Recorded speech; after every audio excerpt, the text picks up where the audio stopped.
College ಡೇಸ್ನಲ್ಲಿ ನಿಮ್ಮ ನಾಟಕದ ಒಂದು ಆಸಕ್ತಿಯ ಬಗ್ಗೆ. ಡಾಕ್ಟರ್ ಚಂದ್ರಶೇಖರ್ ಪಾಟೀಲ್ ಅವರ ಬರೆದಂಥ ಗುರ್ತಿನವರು ಅನ್ನುವಂಥ ನಾಟಕ ಮತ್ತು ಇನ್ನೊಂದು ಕೊಡೆಗಳು, ಈ ನಾಟಕಗಳನ್ನು ನಾನು ಪಾತ್ರ ಮಾಡಿದ್ದೆ ಕಾಮರ್ಸ್ ಕಾಲೇಜಿನಲ್ಲಿ. ಅದು ಪಾತ್ರ ಮತ್ತು JSS ಲಾ ಕಾಲೇಜಿನಲ್ಲಿ ಸದ್ಯಕ್ಕೆ ಈ ಕೊಡೆಗಳು ಅನ್ನುವಂಥ ನಾಟಕವನ್ನು ನಾನು ಅಲ್ಲಿ ಮಾಡಿದ್ದೆ. ಮತ್ತು ಅದಕ್ಕಿಂತ JSS ಲಾ ಕಾಲೇಜಿನಲ್ಲಿ ನಾನು ಸ್ಟಡಿ ಮಾಡುವಾಗ ಪ್ರೊಫೆಸರ್ K. ಶರ್ಮಾ ಅವರು ಹೋರಾಟದ ಹಿನ್ನೆಲೆಯಲ್ಲಿ ಬಂದಂಥವರು. ಅದಕ್ಕಾಗಿ ಅವರೊಂದು ನಾಟಕ ಬರೆದಿದ್ದರು, ಹೋರಾಟ ಅನ್ನುವಂಥದ್ದು.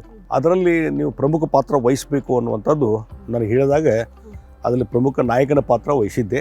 ಹೀಗಾಗಿ ನಾಟಕಗಳಲ್ಲಿ, ಮಿಮಿಕ್ರಿಗಳಲ್ಲಿ ಪುಸ್ತಕ ಓದ್ತಿರ್ತಾರೆ, ಮನೇಲಿ ಓದ್ಕೊತಿದ್ದವನ ಹಾಗೇ ಕಾಲೇಜಿಗೆ ಹೋಗ್ಬಿಡ್ತಾನೆ, ಪ್ಯಾಂಟ್ ಹಾಕ್ಕೊಂಡಿರೋದಿಲ್ಲ.